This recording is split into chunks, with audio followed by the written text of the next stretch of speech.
Good evening, everybody. I'd like to call this meeting of the Lakeville Planning Board to order. It is Thursday, April 8th, 2021 at 7 p.m. This is a remote meeting in accordance with the governor's order suspending certain provisions of the open meeting law, general law, chapter 30A, section 20, relating to the 2020 novel coronavirus outbreak emergency. The April 8th, 2021 public meeting of the planning board shall be physically closed to the public to avoid group congregation. However, to view your progress, please go to facebook.com/LakeCAM/. You do not need a Facebook account to view the meeting. This meeting will be recorded and available to be viewed at a later date at www.lakecam.tv/. For minute keeping purposes, planning board attendance tonight, I have members Mark Knox, myself present, Barbara Mankowski is present, Peter Conroy is present, Michelle McEachran is present, and Jack Lynch is present. Jack, congratulations on winning your seat as a duly elected official in the town of Lakeville. Nice job. At this point, I'd like to turn the meeting over to the site plan review presented by Niall Zager from Zenith Consulting Engineers for 15 Main Street. This is a continuation from our previous meeting. Good evening, everyone. For the record, Niall Zager from Zenith.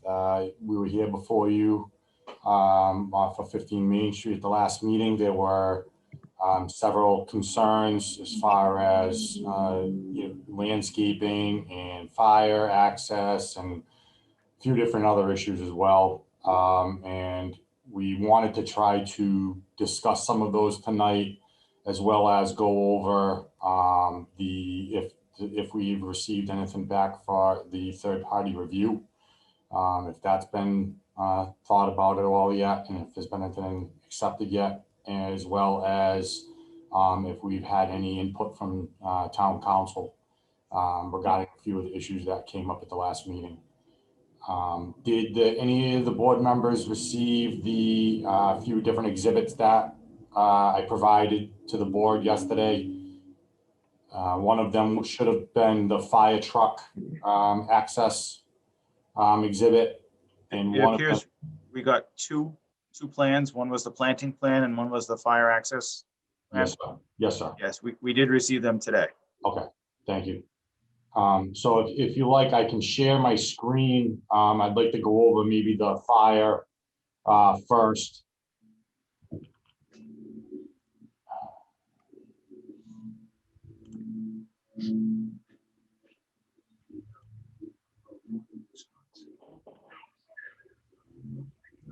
Okay, so just so everyone knows as well, I have a meeting scheduled with Chief O'Brien, Michael O'Brien, tomorrow morning at 8 o'clock.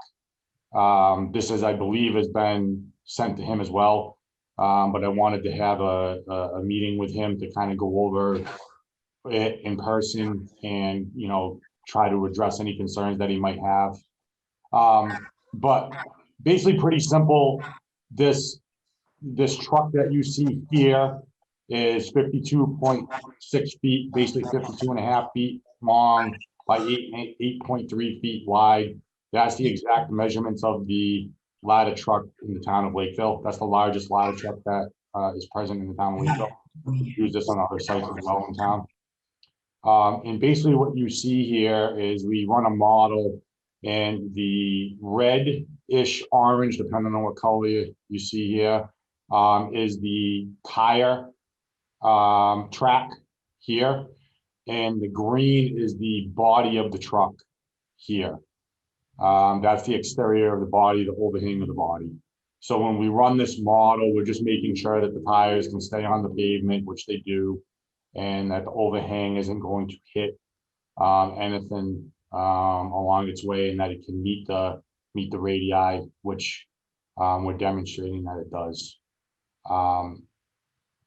one of the concerns that was brought up at the last meeting was, the fire lane. So we proposed a 20-foot wide fire access or access around the entire building. Currently, it's 30 feet wide total. We have a 10-foot wide temporary loading area as well.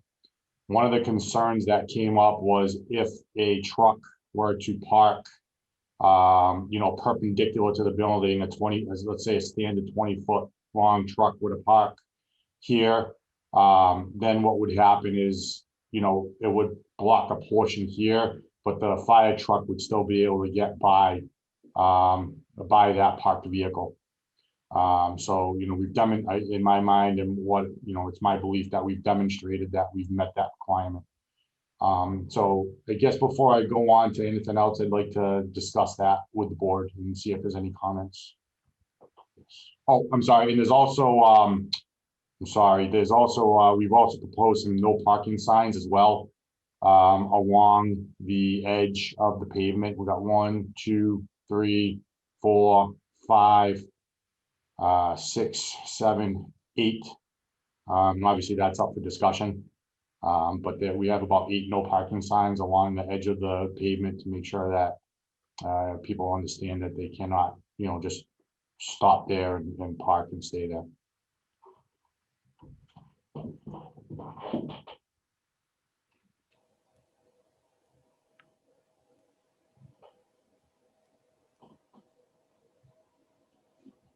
All right, so do any board members have any questions or things that they'd like to speak to regarding Niall's presentation? Yeah, Mark, my first comment is related to, the idea about the truck being stored perpendicular, pulling up, backing up and unloading into the property, which I think is a realistic expectation. If the truck size were to be 20 feet and the total space available is 30 feet, and the fire truck is 8.8 feet and 3 inches, then we're counting on the fact that that truck user, doesn't have the bed down, doesn't have anything behind them, is pulled up fully flush to the building. I just feel like, a foot and, I guess we're talking about 19 inches here, seems extremely narrow to me. But that's just a observation. I mean, if you look at a standard, even in the town of Lakeville, if you look at a standard, mini storage facility, there are areas where they only provide 20 feet in width for loading total. We don't have any 3-story buildings in Lakeville, though. This is a 3-story building with almost 600 units. I understand, but it's still the same access, no matter how many units there are, correct? It just concerns me. I just want to bring it up as a concern for the board because I feel like we're cutting awfully tight there. Understood. Right, a little bit more room. And also behind, we have some of the areas where we have trees plantings behind. If the truck had to go off the pavement to get around, we wouldn't have as much room on that side. I think we'd be okay in every area except for probably one here. We'd probably be close enough on that side. I'm sorry, you can't see where I'm pointing to, Niles. The southern side looks like it'd probably be fine, but the northern side looks like it would be. Are you talking over here, Barbara? Yes, correct. Okay, yeah.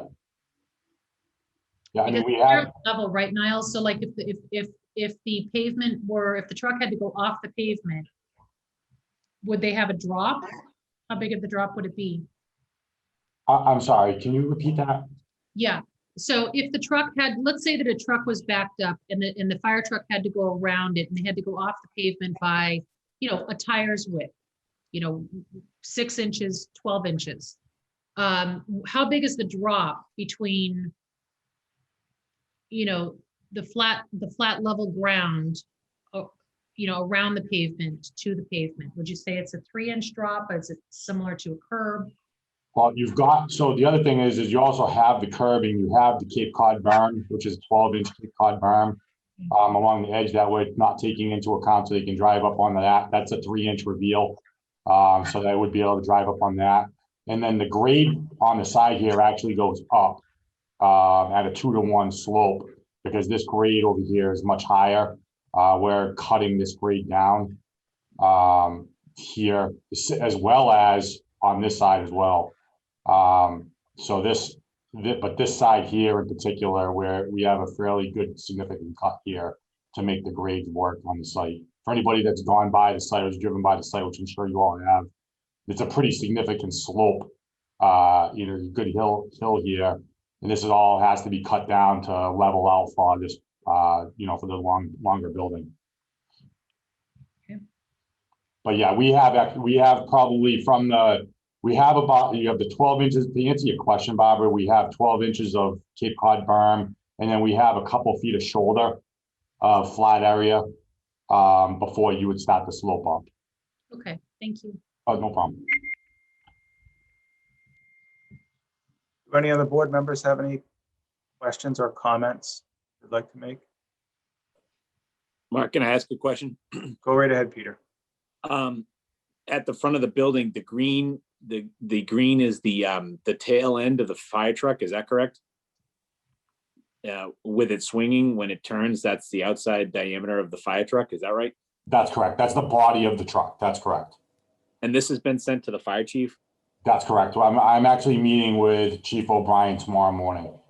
Okay. At 8 o'clock. I mean, for the most part, if the fire chief is okay with it, I'm not gonna go beyond him, but I think he's gonna have concerns about how tight this is. Everything is perfect in this picture. Nothing's out of place. All 8 cars up front are all pulled into their spots perfectly. Nobody accidentally pulled like a U-Haul in the front. I just think it's like cutting it super close. That's just my opinion. So. And I don't disagree with you. The thing is with this tracking software, it's very, very conservative when you run it. Typically somebody running these these trailers or ladder trucks can do a much better job of maneuvering them than what we can do with this tracking. Okay. We do these for a lot of different sites, and it always works in more in favor when you're actually out there than what's on here. This is definitely worst case scenario. All right. I mean, we'll wait to hear what the fire chief thinks about it. I'm good with that. Understood. Thank you. Thank you. I'd like to make a suggestion just to run it by both Niles, the applicant, and the board. Barbara brought up a point of, what if a truck had to leave the pavement? I assume the only reason would be if there was a vehicle sticking out too far. Mm-hmm. And in the current proposal, you have no parking signs, which is a good plan, but if the truck did need to exit the pavement, the signs are the only impediment. Would it make sense to just do like they do in front of a grocery store and do a painted fire lane around the perimeter of the parking area on those 3 sides rather than the signage? We've discussed that, and that is an option. It's just a matter of how much do we stripe and where do we stripe, and I think it's going to get a little convoluted when you're out there. But it is something that we've discussed and we're willing to discuss with the board, of course. We could stripe, around the entire thing here and come right back around and stripe this entire area. That is a possibility. Yeah, I'm just thinking those 3 sides, give yourself the 10 or 12-foot fire lane that you need. It's 10 foot probably because the truck's 8.3. That's correct. I think that's a good option. And again, I'm not trying to make a decision for the entire board. But again, if the truck did need to leave the pavement, you're going to have fairly level ground, except for where the retaining wall is on that, what is that, the southwest corner? Or We believe this is going to be eliminated because, and again, we definitely have to account for it right now, Mr. Chairman. But we believe that we're going to be making a deal with Rhino Capital to eliminate all this grade in here and bring this all down to level grade, and which would eliminate this retaining wall. But for now, we are absolutely, you're absolutely correct that we have to account for it. Is all of your exterior lighting going to be on the building? Yes, No light poles at all? no. Okay. Would you mind actually, if you have it, pulling back up the building elevation styles? The building elevations that we showed at the last meeting. Yes. Okay, Yep. okay, bear with me, okay?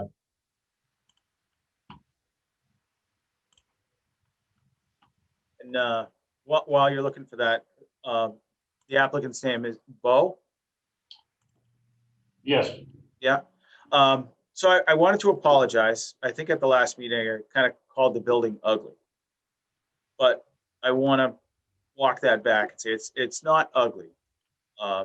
By no means. I acknowledged, I think that you were going to be spending some good money doing this. The whole front facade there, there's a lot of glass involved. It's going to be a clean looking building, pretty modern looking. Is this design from a company that just makes storage facilities? So, Mr. Chair, this was designed by Anino and Associates, and they're one of the top 3 leading self-storage designers in Massachusetts. And we work with them for that reason, because it is a special type building. You know, it's not an office building. It's built for one purpose. And so that's why we went with them. Just, you know, you enter Lakeville from Middleborough, and you guys know exactly what it looks like. You have the Zenith Consulting building that we're in right now that has some brick facade on the front. You go down the Sunbelt Rental that has some stone facade on the front, although it is a metal building. You have the Seasons gas station that has a stone facade that looks like brick. You have the Jack Conway building that's mostly brick. The CVS, same thing, brick. Directly across the Lakeville corporate brick building. So we did incorporate the brick that's on the street. And I think for the exterior paneling, we went with one of the most aesthetically pleasing options that we could choose without breaking the bank. By no means is it the cheapest, but it's close to one of the most expensive. It's not the most expensive, but it's close to one of the most expensive siding options. Yep. And I don't disagree with that at all. I guess the only question that I have, because the town went through this, the planning board went under a lot of scrutiny for the Dollar General or Dollar Tree, whatever it is, because it's a very modern and I also recognize from what you're saying that Dollar Tree is a little further down Main Street from your location. But all those other buildings, I think you mentioned, do have sloped roofs where this is flat roofed, a little bit more, I guess, contemporary looking. Is there an option? Do they provide an option that would not be a financial burden to you to get something that just looks a little bit more rural, at least on that front facade? I'd be willing to review any options that the board had to present. From speaking with Anino and Associates, my architect, I brought in a feasibility consultant that was the former chairman of the Massachusetts Self-Storage Association. And this is a very common facility that they're putting in secondary and tertiary markets outside of cities. This is becoming more common for rural areas. It's going to be the new normal for self-storage solutions offering the climate controlled. And it is modern for the street, I would say, but we try to incorporate a lot of designs that were already on the street. You know, being in kind of the area that was designated for basically kind of turning Lakeville around from listening to some of the other meetings. I think it would actually fit in very well to the area. It is in a business district. One of the only residences, and I believe it's vacant, is across the street, is a dilapidated building. So I don't think it'll be a blight to the area at all.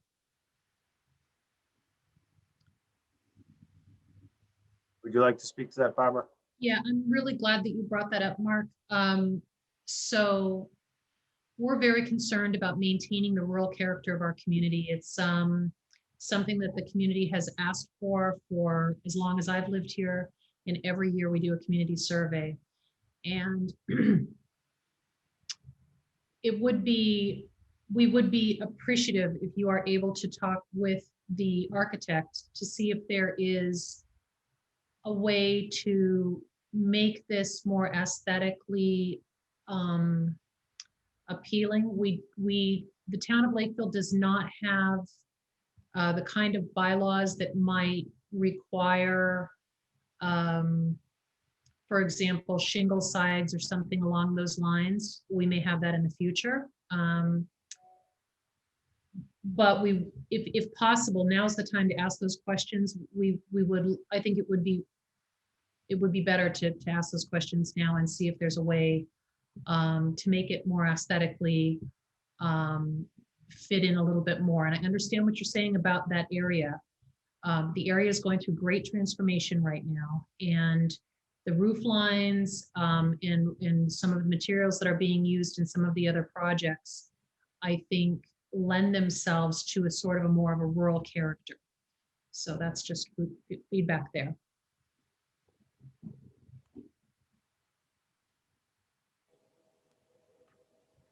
Michelle? So Mark, I know Niles asked it, but have we heard anything back from town council on this? We have not. I just sent a follow-up email about half hour, an hour before tonight's meeting to try and get something on that, but I have not heard. I did hear from, I reached out to Scott Turner from Environmental Partners regarding a peer review of the stormwater. He did provide me with an estimate, but he needed a little bit more information. I think he just needed the information in order to do the work. I can forward that to you, Niles, if you'd like. I appreciate that. Just to be completely upfront with the board, we meaning Zenith Consulting Engineers does work with EPG. We do a lot of their survey work. So I just want to put full disclosure on that there might be somewhat of a conflict there for the review. So I just want to put that out there.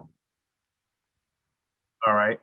I thought I was under the impression that there was going to be a few different people that were going to come back with pricing. So that's why I didn't say anything at the last meeting.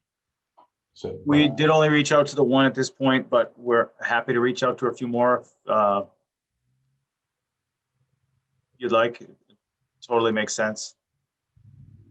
yeah, I don't want to slow the process by any means, but I also don't want to. I just don't want there to be a, the inclusion of a conflict here at all. So. Understood. All right, well, we'll expedite that as quickly as possible to get two comparative prices from other entities that may not pose a conflict. Thank you, Mr. Chairman. You're welcome. Mark, may I? Yes. So now to me, this building looks, very similar to the storage building in Taunton on County Street. And I looked it up, and right there in the listing, it says industrial. So to me, it's still an industrial building. It's a warehouse trying to pass off in a business zone. And I appreciate that he did include the fire lane. I think, as planning board, we really need to be concerned with safety. And I feel like the first page of the fire chief's letter to us that we got prior to the last meeting, I feel like those items cannot properly be addressed. And I just,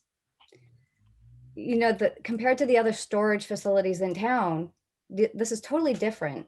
And there's really not a good comparison, but to be sending our first responders into a warehouse that could potentially have explosives stored and there's no real good way of, monitoring what's going into these, and plus the 18-inch clearance from the sprinklers that he also expressed concern for, along with the firewalls that are lacking as well. In a 3-story building, to have our young, fire responders to go into this big warehouse building, I feel like I don't feel good about this this plan at all. I'd much prefer to see something along the lines of, the storage facilities that we have already that are 1-story, easily accessible, and not within a warehouse building. I don't feel like this is a good fit or a good use.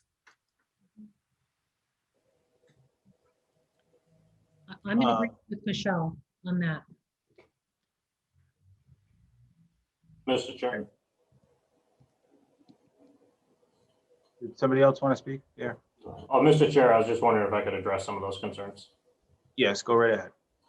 So this building design is very similar to the 3-story self-storage facility, approximately 60,000 square feet, that was approved, I believe, in 2018, also in a business district by the planning board. Very similar layout. I thought that's industrial though, not business. So That's in the business district. Are you talking about the one over on 44?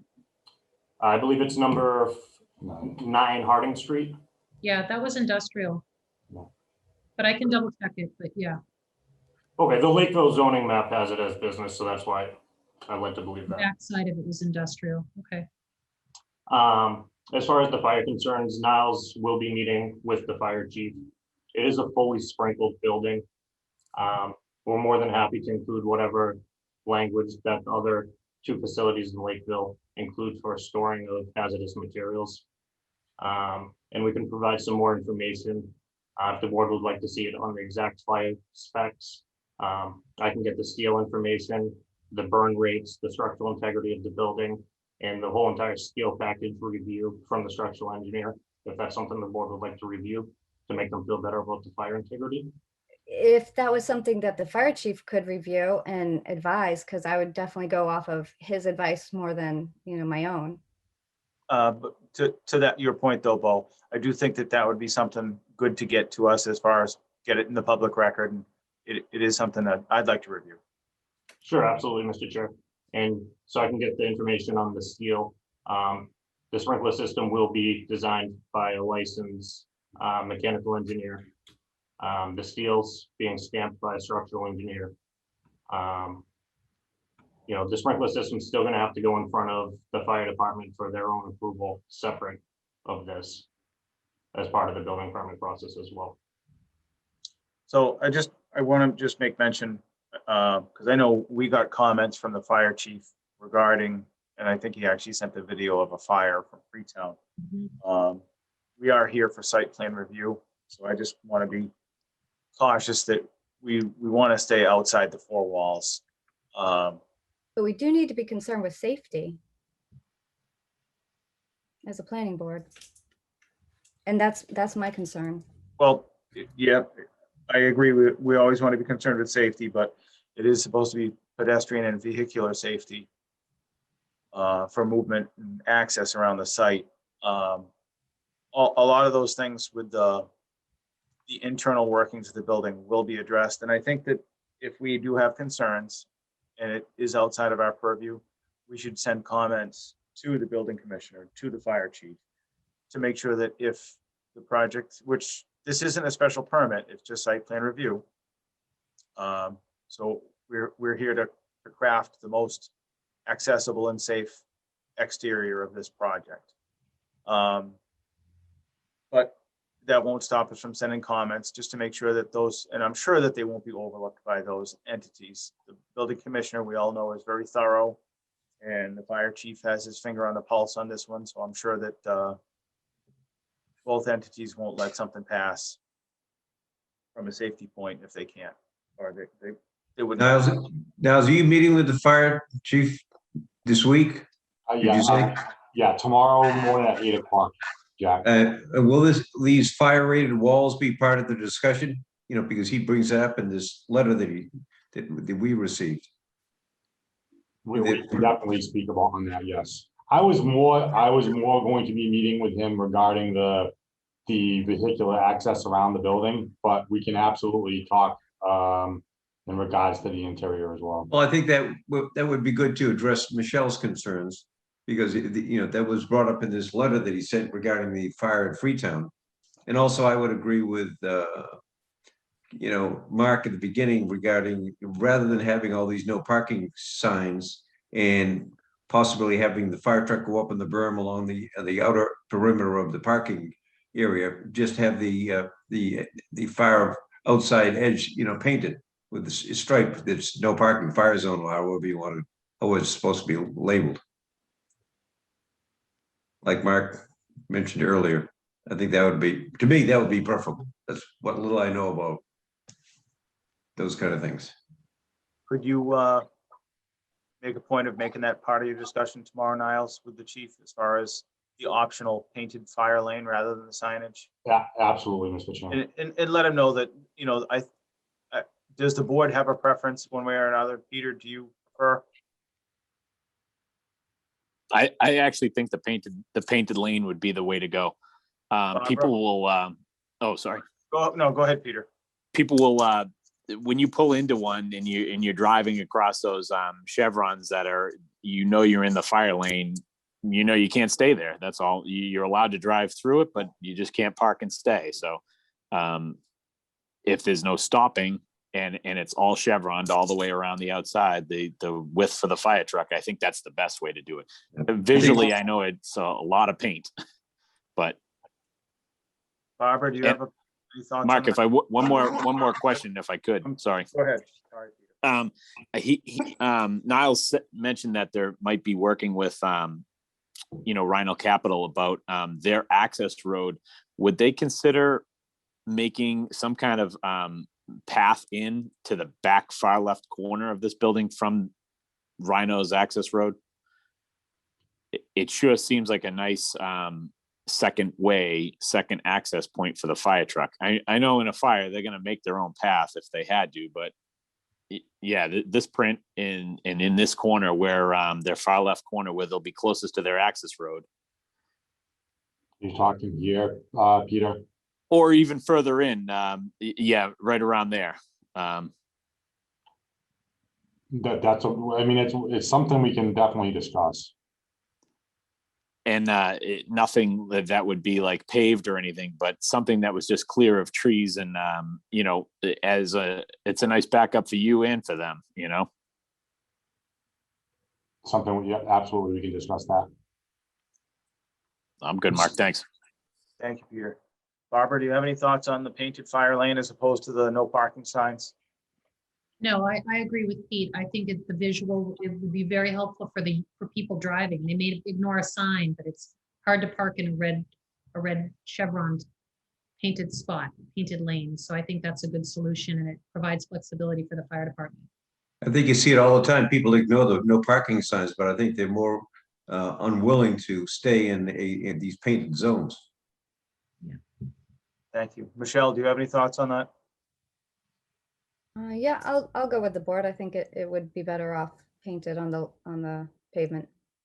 Okay, so Niles, in your meeting with the chief tomorrow, I think the board's consensus is they would prefer to see a painted fire lane. So if you stress that to the chief, and again, I'm not looking to supersede what the chief says. It's his safety and his access, but to let him know that we would be amenable to a painted fire lane as opposed to that signage to resolve that. Absolutely, Mr. Chairman. Just wanted to take a moment. Sean put something in the chat on the Facebook comments from Susan Spieler. Barbara, did you mention at the last meeting that you wanted the driveway entrance moved? Sorry, what was that, Mark? The comment is, Barbara, didn't you mention at the last meeting you wanted the driveway entrance moved? Is that just a misunderstanding, or were you? No, I think there was discussion about what's going to be happening on 105 in Bridge Street, and there is a very large change coming there. I believe DOT is planning on a traffic light. If anybody has more information on that, feel free to share with me. But the location of that that driveway, it's almost like, in my mind, I almost don't see it being able to go anyplace else, because we got the truck traffic coming from the south side here of the building coming out. And then I believe almost not quite directly across from that, but a little ways down is Bridge Street. That would be where the light would be. So, Oh, Niles, do you have a blow up of that, of look at the locus? Because actually, Bridge Street is quite a way south of this. okay, Bear with me. It's actually deceiving, Barbara. The paved path that's directly across the street from Bridge Street is not the Okay. Rhino driveway. So here's our locus, here's Rhino's driveway here. And then you've got, obviously this is Main Street, here's Bridge Street here. yeah, but I still think that if we were to move that driveway anyplace else on that front way, we're gonna have a traffic stop here, so you're gonna have people backed up. Oh, you know, I don't think you'd want the driveway any closer to the proposed Rhino driveway. No, Yeah, we absolutely agree, that you know, this is, we looked at this, again, this was part of our analysis when we were working with the traffic company that did our traffic report as well. They looking at this with us as well, and we're in agreement that this was the best location for the you know, egress on the property. Here's Riverside, just for clarification too, this is Riverside Drive is up here to the northeast of the plan here. right. And it really doesn't make sense from a site safety and practicality standpoint to move the driveway to the center. You'd either want to be on one side or the other for parking and access and the flow around the building. Would you agree with that, Niles? Yes. Absolutely. Yeah, so I think that it's probably located in the best spot it can be located, given the site layout. So, you okay with that, Barbara? Yep. Okay. So if everyone is okay, if there's no more further comments regarding this fire exhibit that we provided as just kind of a discussion purposes, we've next is the landscaping, which I can kind of just briefly go through, if everyone is okay with that. Yep, pull it up, please. Okay, thank you.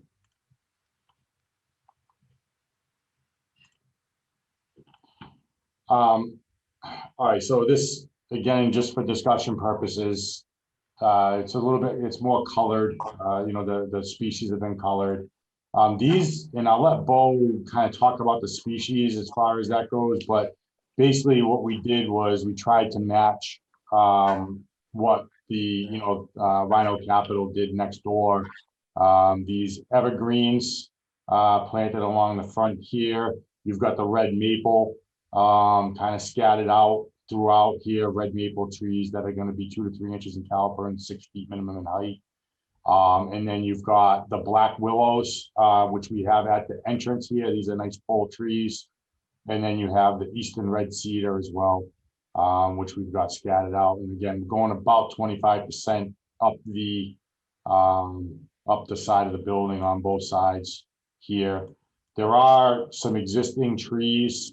If you go out there, they're very large. I believe they're maples, but I'm no expert by any means when it comes to vegetation, but I believe the existing maples, roughly 18 inches in diameter in caliber. And you can see one here, and then they basically jut across to, the existing access to the rear of the property here, and there's a few more here as well. So we're looking to plant more cedars, red, and you know, evergreens here along the south side of the building to act as a buffer as well. So, and then we're also planting hydrangeas along for flowering and decorative along the edge of the strip coming, excuse me, I'm sorry, along the strip of the entrance here. as well as the front entrance of the building here as well. We did, I think I was showing it kind of as we were discussing it before.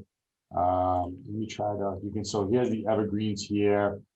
These are the black willows here and one on the other side of the building. And then you've got the red maples, and then you got the cedars as well, that run along. And you can see the small hydrangeas that are planted along the entrance strip here on both sides, and one in the front of the building as well. Let me see if I can find another view. So here's another view of it as well. So that's, I know this is definitely a major change from what we originally had proposed. But again, this is up for discussion, and we just wanted to give something. We're trying to be reactive to the comments that the board had at the last meeting, and want to try to appease everyone as much as possible, and be happy to answer any questions that you have. Yeah, I think that's a big improvement, Niles, and Bo. I appreciate that. I like the 3D with the color. It's helpful, I think, for everybody to understand. The only thing that I would ask, you show the red maples to be like a Crimson King that stays kind of burgundy year round. Just because we gave such an effort on the old hospital property to avoid invasives, and that Crimson King isn't invasive. I'd rather you use the red maple that's green all year long until autumn, and then the leaves actually turn like a fiery red before they fall off, rather than the burgundy tree it reverts to a Norway maple when it drops its seeds, and that's invasive.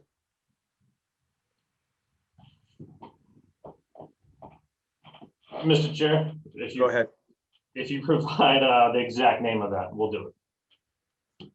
Well, This is more of an artistic rendering, as the common name we listed, red maple, and then, under the red maple species, there's probably, 4 to 5 that are known and used in plantings, with 1 or 2 of them being common in Massachusetts. Yep. So those are more, common names, and we're willing to do whatever we have to do for them to not to be invasive. yeah, and again, I'm just looking to avoid the invasive species that's called Crimson King that would be purple year round. We just want, like I said, there is one called red maple. It's green all year, and it just turns red in autumn. I'd be fine with the sugar maple. Any other maple that's native to New England, that'd be awesome. Mark, does it make sense to have conservation look at this list and make sure, in terms of, one of the things that concerns me isn't just the species that we're using, but we also, the grass space. I know they had a lot of feedback on that, in terms of better ways to maybe handle wide swaths of green carpet. And they had some really creative ideas that I think added a lot of value to the site. Does it make sense to ask them to take a look? Well, it's technically outside of their purview, so okay. I don't think that it should go in front of them, other than as a courtesy or comment. But I do actually have a list from being on conservation of native species that I could provide to the applicant, just so that all the species would be within the native species. It's from conservation, so they would agree with that, I'm sure. Okay. That'd be much appreciated, Mr. Chairman. Okay. I think, Niles, the screening was something the selectmen brought up. I think the board had concerns about, making it as visually appealing as possible. And I certainly think the plans are a great improvement based on the size of the trees. I don't know what their growth rate is, but I think it'll be many, many years before the property looks like it does in the rendering. But I'm not saying that I disagree with it. I mean, it's a great improvement from where we were last meeting. Thank you. Bo, are you going to retain ownership of this building long-term? That's the plan, yes. Do you have any other properties locally? I do, yes. And you'd be willing to tell us, we could do a drive-by just to look at the maintenance and upkeep on your properties? Sure, I can provide, I can email over a list of properties that I either currently own or have an ownership interest in. Okay, yeah, and I don't expect you to announce them publicly, but if you could get us that, I mean, that would be, I think, helpful. And you know, if you run a tight ship and you keep good house kept properties, I think that the planning board would be certainly more on board with the plan you provided tonight, knowing that you'd be the guy that's going to upkeep it for at least the next 8 or 10 years and how it looks comparative to other properties you own. That would be helpful. Niles, do you have anything else as far as presentation tonight? No, Mr. Chairman. Okay, I'm just going to check my email one more time.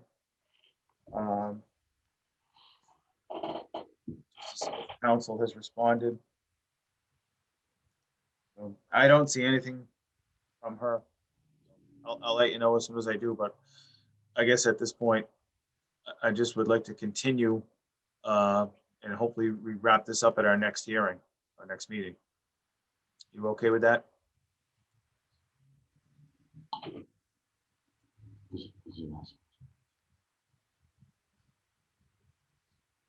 It's fine with me.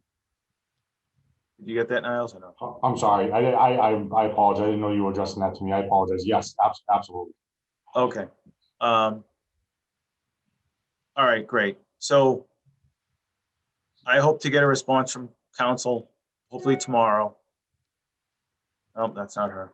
I will communicate with you tomorrow as well regarding other peer review. We keep that ball rolling. And if you don't mind, send me and Kathy and Barbara, or at least Kathy, an update on your meeting with the fire chief. Of course. And we'll put you back on the agenda for, it would be April 22nd. Hopefully we wrap this up. Great.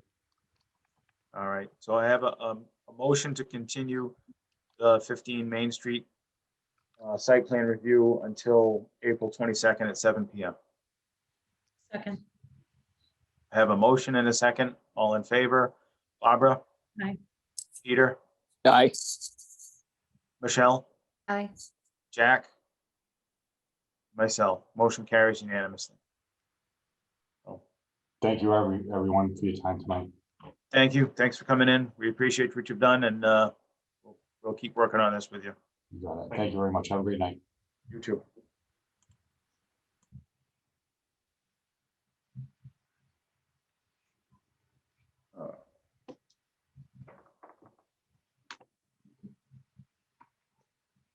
Next item on the agenda is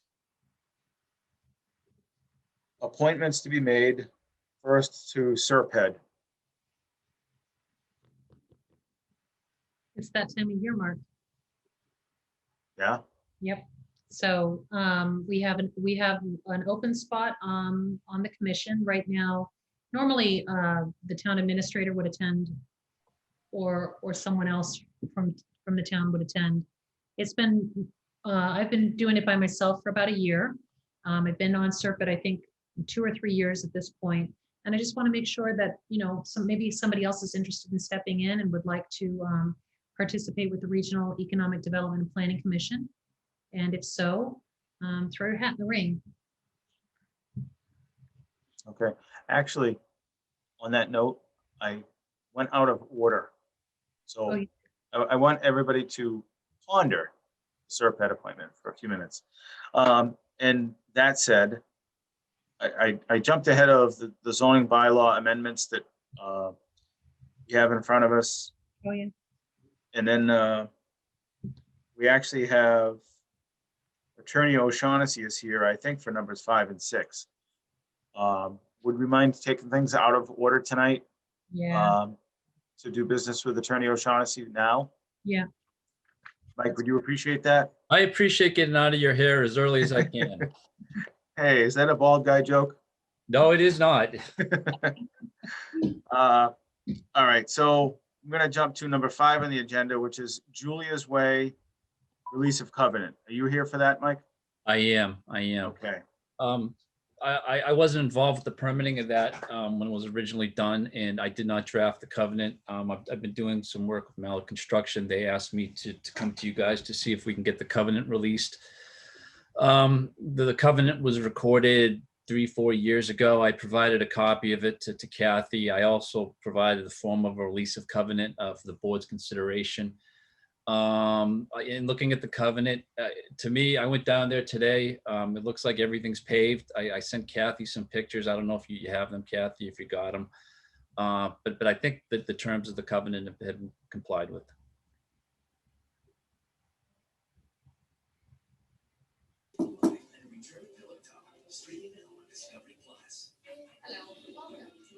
has this road already been accepted and everything, or where is It's a private way. private way? Private way.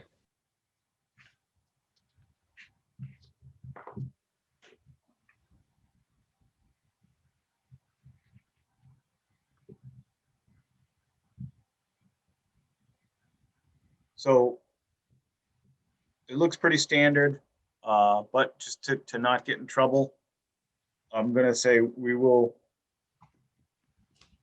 motion to approve pending a review by town council.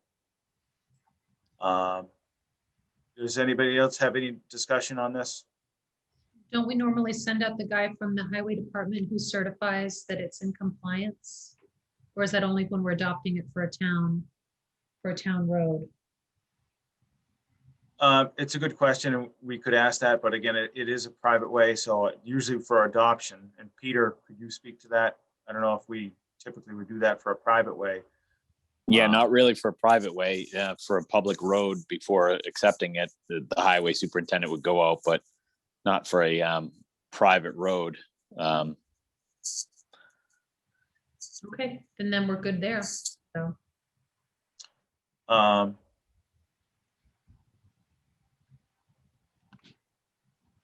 Might be good, just belt and suspenders, to ask the question. Maybe to the building commissioner, just to get his blessing. Because he has the experience, not with checking the roads, but just as to how private ways have been handled in the past, because I know Peter said highway department, but Jeremy Peck is no longer with us, and Franklin doesn't do that. Mike, how long has the road been done? I think it's a year at least. It's been a while. It's been a while. Again, I have no issue if the board wants to kick this down to their next meeting. I just that give town council a chance to look at the covenant and all that stuff too. That's fine with me. Okay, so that's what we'll do then. We'll continue till our next meeting, and we'll just make sure that if there's any other final peer review on this and council is good with it, and we'll hopefully close out at the next hearing. Fair enough. Meeting, I should say. So motion to continue the release of covenant on Julia's Way until April 22nd at 7 p.m. I'll second that. I have a motion and a second. All in favor? Barbara? Aye. Peter? Aye. Michelle? Aye. Jack? Myself. Motion carries unanimously. So we will reach out to Amy Questle, Kathy, and send this along to make sure that it satisfies any legal requirements, and send a copy to the building commissioner with just a request for any comments or concerns outside of council prior to the subdivision, the planning board signing off on this. And so next on the agenda is Ledgewood Estates. Yeah, Mr. Chairman, this is kind of in the similar vein. The board's already voted to release the surety and security.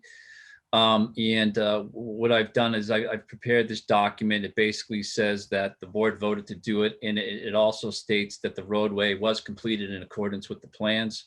It's basically more for record keeping with the registry of deeds. I know it's not going to be put up for acceptance for another year and a half or whatever the time was.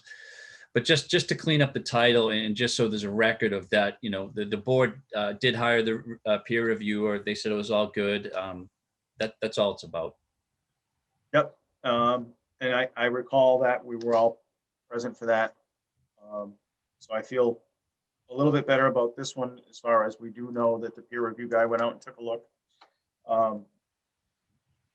I guess just from a legal standpoint, we just want Amy to review this document. I have no issue with that. So I would make a motion to approve this certificate of completion and release of municipal interest in subdivision security pending review and approval by town council. Second. So I have a motion and a second. All in favor, Barbara, Aye. Peter, Aye. Michelle, Aye. Jack, Aye. myself. So motion carries unanimously. We'll send this by town council, Mike, and if she gives us the blessing, we'll sign it as is. If there's any changes, we'll put it back on the agenda for next meeting to just revote and just conclude. Okay, fair enough. One quick follow-up question. Kathy, do you know if the funds have been released yet? I was gonna check with, I think they do checks on Thursday, so I was gonna check tomorrow morning. Okay, great. All right, I appreciate it. Have a good night, guys. Thank you, Mike. Have a good night. Bye now.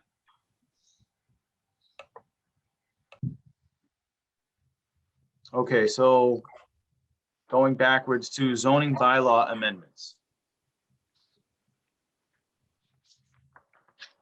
We have 4 in front of us tonight.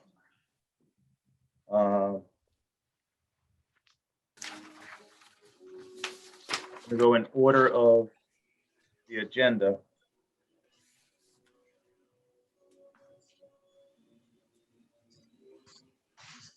So we got a letter from the Board of Selectmen dated April 7th that at their meeting on April 6th, 2021, the Board of Selectmen discussed the site plan review bylaw and the floodplain bylaw. The board voted to include both articles on the annual town meeting warrant for May 10th, 2021. The Selectmen would like to respectfully request that the planning board schedule necessary hearings for the attached bylaw warrant articles. So you guys are all familiar with the floodplain bylaw. I'm not sure if everybody saw Amy Questle had made some amendments to site plan review bylaw. Did everybody else get a chance to see that? She did a real nice job. I think it got to the point.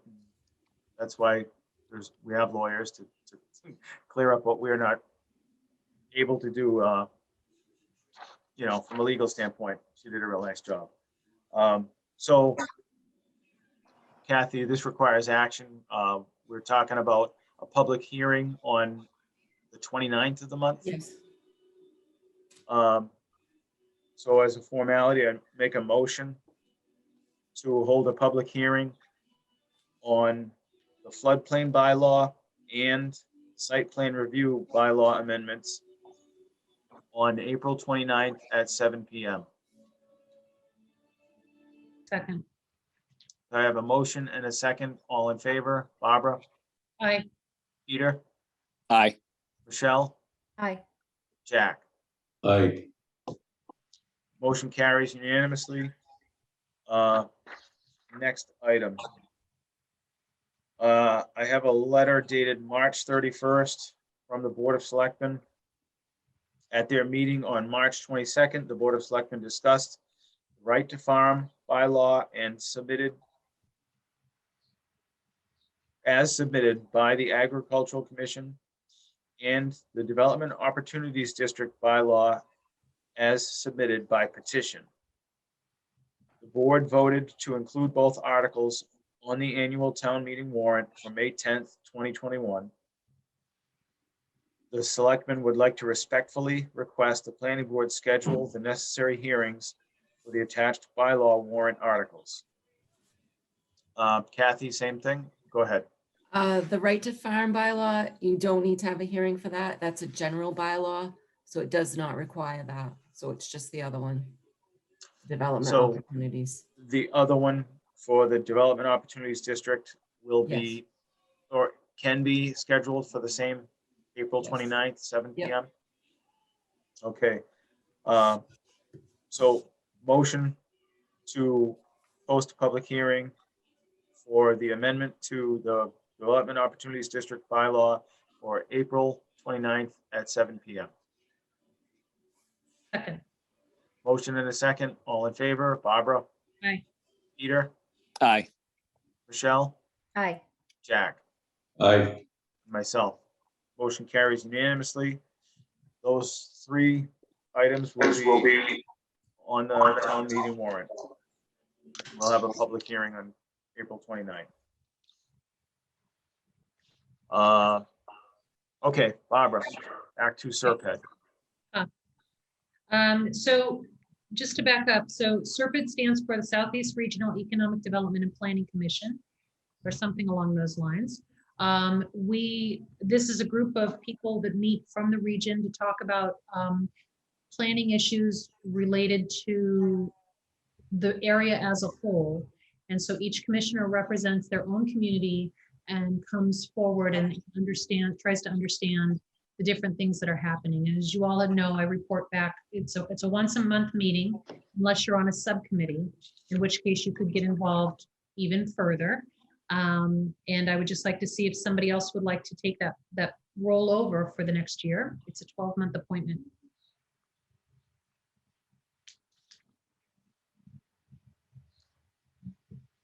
I don't hear a resounding excitement about this, guys. What about you, Kathy?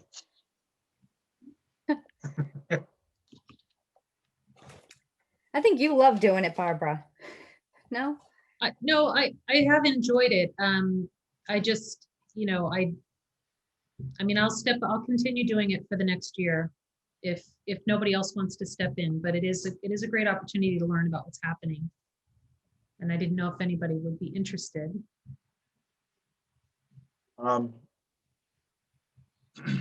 You had said the town administrator often does that role, and I noticed actually in something I saw from Serped, Rita Garbutt's name and somebody else's name. Is that something that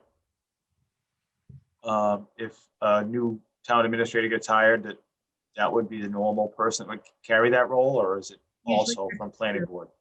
Yeah, there's usually two. It's a lot for one person to make every meeting. It's usually somewhere between 1.5 to 2.5 hours long, depending on what's happening once a month. It's the last Wednesday of the month. As long as you're not on any of the subcommittees, that's the limit of the commitment. But town administrator can get a lot more out of it than somebody on planning board because there's so much that gets covered in these meetings. And it's really nice to have two sets of ears, just like when you go to the doctor, it's nice to have more than one person hearing, listening to what's going on, because some of the issues, they move fairly quickly. So if you guys want to keep me on, I'll fill the role for the following year, but somebody better be ready to step up next year. Okay. Sounds like a deal. Okay. Times like this, we really miss the in-person meetings, don't we, Barbara? Yes, we do, Pete. We really, really do. Yeah. All right, so make a motion to appoint Barbara Mankowski as the planning board representative to Serped for the next year. Second. I have a motion and a second. All in favor? Barbara? Can I vote on that? I don't think there would be a conflict. Aye. Yep. Peter? Aye. Michelle? Aye. Jack? Aye. So motion carries unanimously. There's a Mark, there's a form that's going to need to be signed. So I think that'll be up to you to sign that. Is it a singular signature or is it the board? Yeah, And planning board, yep, Please. appointment form. motion to have the chairman sign solely for the Serpent appointment. Second. I have a motion and a second. All in favor? Barbara? Aye. Peter? Aye. Michelle? Aye. Jack? Aye. Myself. So I will sign that document on behalf of the board. So the next appointment is for CPC. Who's, Michelle, you were getting involved in that now? Yep. Just, meeting informally for now, trying to plan how we're gonna, best bring this to town meeting, the CPA, the Community Preservation Act. Just trying to get the word out and get some people involved. So I was hoping to be formally appointed as the planning board rep for the CPC. Is there any other discussion?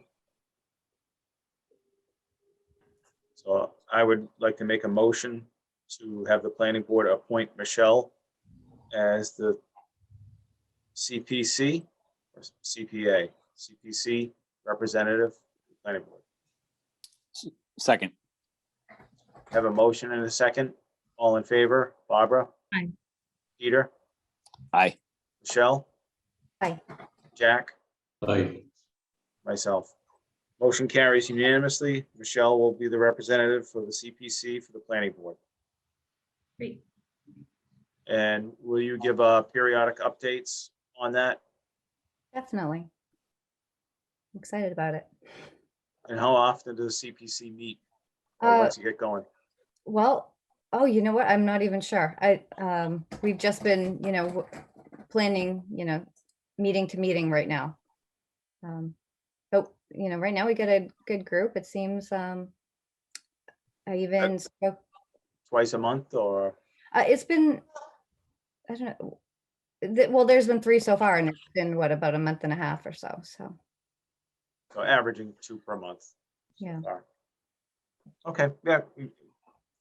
Whenever you want to give updates, let us know, even if you forget, and we can put it in new business, but if there's any action required, we just ratify it at the next meeting, but don't hesitate to speak up. Congratulations, Michelle, on pushing this over the finish line. Nice job. well, no congratulations yet. We're We got a getting long way to go. there. Anybody who's interested, please contact me, give me your contact information, and, we'll just keep everybody, informed. It's just a means of keeping people informed when the town meeting, the vote will be happening, etc. Great. Excellent, thank you. So next on our agenda, we have review the following zoning board of appeals petitions. The first item is Twisted Growers, 415 Millennium Circle. Has everybody had a chance to review all of those? Yes. Now, didn't we have Twisted Growers in front of us with the site plan? Was that the same? Yeah, we did the site plan review. And so after site plan review, it went to the ZBA for the special permit for the marijuana use. So now, as just a courtesy, just like anything that they do, they send it back by the planning board for comment. So that's accurate, right, Kathy? They're at the conclusional stage where they just want any comment? No, I believe this is a different one. I don't know if you're talking about Boston Botanical that came in front of you. Oh, maybe that is what it is. Yeah, Yeah, I thought that's what it was. Yeah. This is a new, these are new. The modification, they were probably in front of you last year. Okay. So the big difference here between, I think, the reason they're looking for the modification of the permit is that they're looking to expand into manufacturing. And the only thing that I want to just point out to everybody is that the Cannabis Commission at the state level changed the rules, and it's my understanding that manufacturing operations can do home delivery. And by doing so, the community loses the tax revenue from the retail sales. I could be wrong about that, but I believe there is some little loophole there. So it's something for consideration. My question is this the second company that we've talked about? Was it, or am I confused? Boston Botanicals was the first one? These are this is the second one? In recent times, but there's several already in operation. Okay. There's 6 in total, Jack, community host agreements that have been entered into with varying degrees of either growing, manufacturing, retail, whatever. And the town doesn't have a problem with all these companies in Lakeville? Well, we did a marijuana overlay district last year to limit the locations where they could be located. And the Board of Selectmen has to enter into a community host agreement prior to getting approval from the state for Right. companies like this to have operations. So they are a legal business. Okay. Jack, you've been to my office, right? Yes. Did you come off Route 18 or off of 79? 79. You drove by one. Okay, yeah. And there's, yeah. I think, well, there are 2 separate buildings in the Kenneth Welch Industrial Park Right. operating with host agreements, but one of the buildings, I think, has 3 host agreements on its own. I mean, I don't have a problem with that. I just didn't know if the residents of the Lakeville are opposed to having all these facilities. Past that point. It was, I think, a point of contention when it was approved. Yeah. But here we are. Fine by me. So does anybody have any comment on the Twisted Growers 415 Millennium Circle zoning board of appeals? Mark, I'll make a motion from the planning board of no comment. I second that. So I have a motion and a second. All in favor, Barbara? Aye. Peter? Aye. Michelle? Aye. Jack? Aye. Myself. Motion carries unanimously, no comment. This next item from ZBA is Tetro on 7 Denise Street. Mhm. I didn't get a chance to really review that one. Did anybody else have any comment on that one? Or- I'll make Pete's motion again. I'd like to recommend we pass it to ZBA with no comment. I'll Oh, second. yeah, a little residential minor change, so I second the motion to make no comment. So I have a motion and a second. All in favor, Barbara, Aye. Peter, Aye. Michelle, Aye. Jack, Aye. myself vote aye. Motion carries unanimously, no comment. Next item is Moore. It's number 6 Sandy Point Road.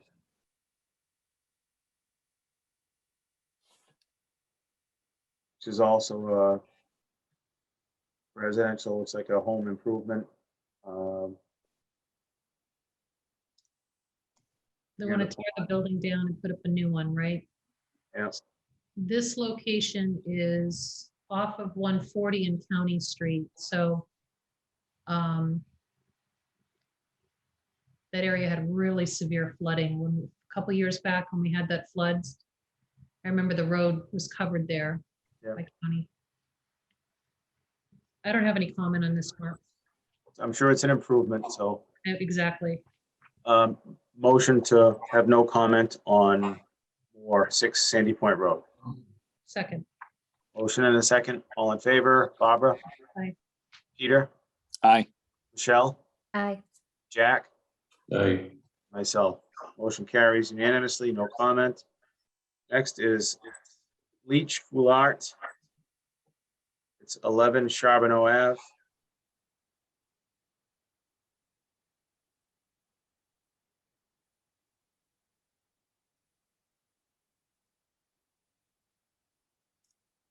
small proposed dwelling addition on Long Pond. Yeah, they're connecting what's already there. Yep, I make a motion to pass over, no comment. second. All in favor? Motion and we have a motion and a second. All in favor? Barbara? Peter? Aye. Aye. Michelle? Aye. Jack? Aye. And myself vote aye. Motion carries unanimously. No comment on 11 Charbonneau Ave. Next on the agenda, we have minutes of meetings from December 10th, January 14th, February 11th. I'm sorry. Yeah, December 10th, 2020, January 14th, 2021, February 11th, 2021, and February 25th, 2021. We just take a moment and thank Kathy for her incredible amount of time she must have put in to hurry up and get these done, on top of the ones you just did the last time we had a meeting. So we must be getting close to caught up. Yeah, Awesome. Thank you so much. Huge. We've never been caught up since I've been on the board, long before you were here. This is huge progress. Amen. Thank you, Kathy. Good job. Nice. I'll make a motion to approve the December 10th meeting. Second. So we have a motion and a second. All in favor? Barbara? Peter? Aye. Michelle? Aye. Jack? Aye. Myself vote aye. Motion carries to approve the December 10th, 2020 minutes as drafted. Mark, if I could go back just a minute regarding Kathy's work here, which she's obviously done a great job in, but didn't we talk at one previous meeting about getting a temp for her if need be? Or was that? Not needed. Kathy, do you still need support? Do you need support? No. She's got it. I mean, we talked about that. Was it agreed we didn't need it or do need it or? It's up to her. It's what she needs. And I think her and Nate have been, I don't know who's been helping you or if you've done it all on your own, but we're much more caught up than we were even 30 days ago. That's what causes me to raise the question, because all of a sudden now we seem to be getting caught up, and my question is, did we get her a temp or she's, She's been killing herself. yeah, exactly. You've been working OT. Yeah. I have, yeah. Nate allowed Oh. me to work at home on the weekends, so that's what I've been doing. Oh, good. We're caught up, so it's not an issue anymore. As long as the paychecks keep coming. Thank you. Yeah. And you can keep your sanity. So thank you very much, Kathy. This is Yeah, wonderful. good job, right? Motion to approve January 14th minutes. I second. So a motion and a second. All in favor? Barbara? Peter? Aye. Michelle? Aye. Jack? Aye. Myself. Motion carries unanimously to approve the January 14th, 2021 minutes of meeting. Next on the agenda is February 11th, 2021 minutes.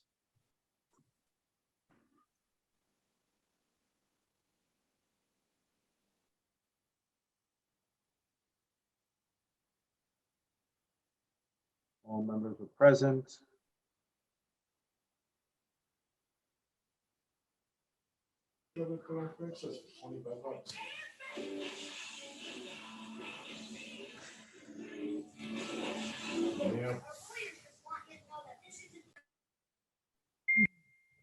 Make a motion to approve the February 11th minutes as drafted for 2021. Second. Have a motion and a second. All in favor? Barbara? Peter? Aye. Michelle? Aye. Jack? Aye. Myself vote aye. Motion carries unanimously for the approval of the February 11th, 2021 minutes. And finally, February 25th, 2021 minutes. All members were present. Yes, that was a brief meeting. We actually did a lot of housekeeping. Updating of fees. So make a motion to approve the minutes for February 25th, 2021 as drafted. Second. I have a motion and a second. All in favor? Barbara? Aye. Peter? Aye. Michelle? Aye.